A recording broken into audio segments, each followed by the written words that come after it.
Halo saudara, dari Arlington, Virginia, saya Helmi Yohanes dan tim VOA kembali hadir dengan serangkaian berita Amerika Serikat dalam segmen Sapa Dunia. Ada kabar baik bagi Anda yang akan terbang ke Amerika. Pusat Pengendalian dan Pencegahan Penyakit Amerika CDC mencabut kewajiban tes negatif COVID sebelum keberangkatan bagi para pelaku perjalanan internasional yang menuju Amerika Serikat. Perubahan besar ini diberlakukan mulai hari Minggu waktu setempat dan setiap penumpang kini bisa terbang ke Amerika tanpa perlu menunjukkan hasil tes negatif COVID. Keputusan ini diambil CDC pada saat rata-rata kasus COVID di Amerika mencapai sekitar 110.000 kasus baru per hari, yakni kembali ke level tertinggi dalam 4 bulan terakhir. Dan menurut ABC News, setiap hari lebih dari 4.100 orang dirawat inap akibat COVID di Amerika. Tapi dengan tingkat vaksinasi yang semakin tinggi dan berkurangnya kasus COVID yang parah, industri penerbangan melobi untuk mencabut kewajiban tes negatif COVID yang sudah diberlakukan Amerika selama hampir 1,5 tahun terakhir. Maskapai besar Amerika menyambut keputusan itu dengan United Airlines mengeluarkan pernyataan bahwa ini adalah salah satu langkah penting bukan hanya untuk perjalanan udara, tapi bagi seluruh lapangan kerja pariwisata yang didukung industri perjalanan internasional. Meski tidak diperlukan lagi tes negatif, tapi para penumpang bukan warga negara Amerika masih harus menunjukkan bukti vaksinasi COVID.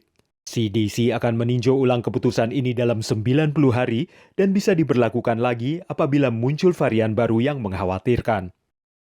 Saudara, Presiden Joe Biden yakin upayanya melawan perubahan iklim dan mendorong energi bersih akan menyediakan lapangan kerja bagi negara-negara di Amerika Latin dan Kepulauan Karibia. Namun analis menilai banyak tantangan yang dihadapi untuk merealisasikan prakarsa Presiden Biden ini. Masalah deforestasi dan kebakaran hutan jadi tantangan iklim sejumlah negara Amerika Latin dan Kepulauan Karibia. Namun adaptasi iklim akan membuka kesempatan untuk mengurangi ketergantungan akan bahan bakar fosil menurut Presiden AS Joe Biden. When I hear climate, I think jobs.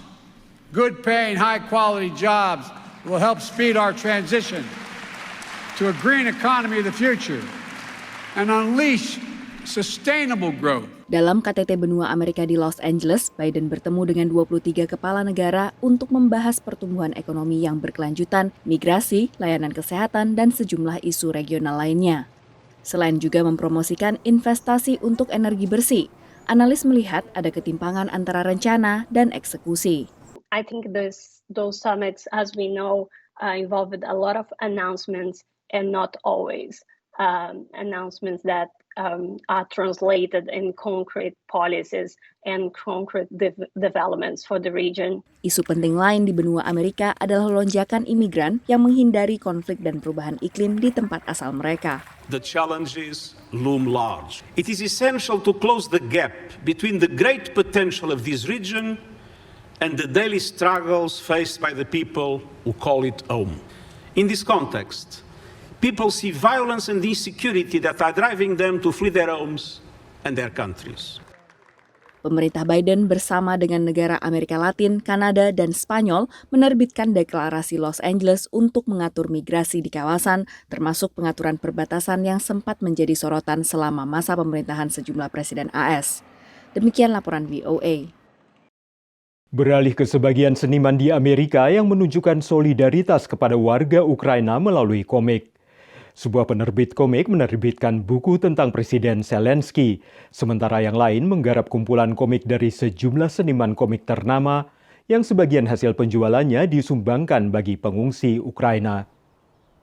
Dari studionya di Los Angeles, negara bagian California, seniman komik Bill Sienkiewicz mendapat panggilan untuk menyumbangkan karyanya untuk digunakan mendanai bantuan kemanusiaan. So comics have always sort of been, on the side of trying to do some kind of social good.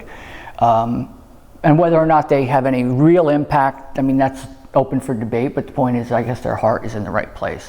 So certainly when they asked me, it was like, I'm in. Bill adalah salah satu dari puluhan komikus yang berpartisipasi dalam pembuatan komik antologi Comics for Ukraine. Hasil penjualan disumbangkan ke Operation USA, lembaga nirlaba di Los Angeles yang menggalang bantuan kemanusiaan untuk rakyat Ukraina.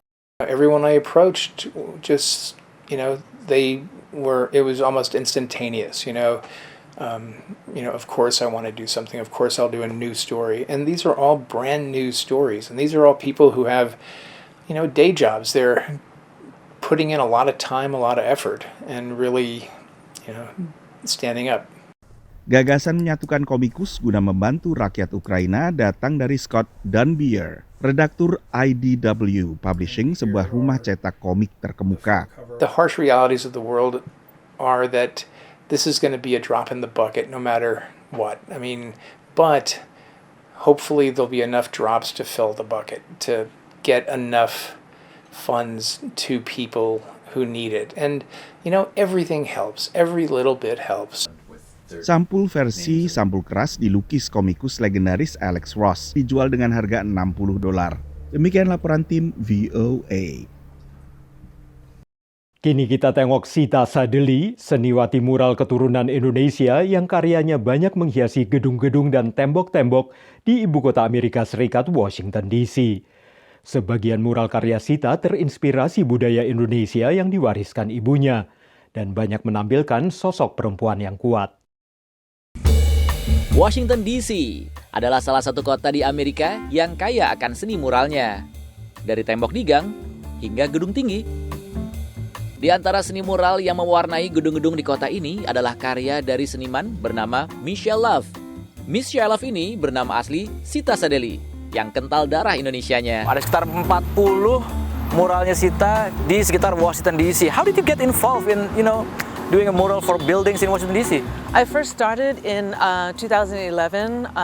Washington DC has the Murals DC project, so it's where they assign artists to different buildings, and it's funded by the DC Commissions on the Arts and Humanities. So that's a good place for artists to start, working in large scale. Setiap mural yang dikerjakan Sita memiliki makna di dalamnya. Kita menuju mural yang diberi nama You Are Welcome, yang menghiasi gedung Unity Healthcare Center yang menyediakan layanan kesehatan murah atau gratis bagi masyarakat di sekitarnya, termasuk tunawisma, mantan narapidana, serta para imigran yang tidak memiliki dokumen lengkap untuk tinggal di Amerika. During the Trump era, people were even afraid, undocumented people that live here were afraid to come to get care because they didn't know if ICE was going to be here. So that's why you call this mural You're Welcome. Karya-karya seni yang selalu memiliki pesan dalam ini membuat seorang sutradara muda bernama Sarah Talalgama membuat film dokumenter tentangnya. It's partly what Sita says herself, which is that to take away stories of strong women, which she shows in her art. But I want to say that about her, that Sita is also a story of a strong woman.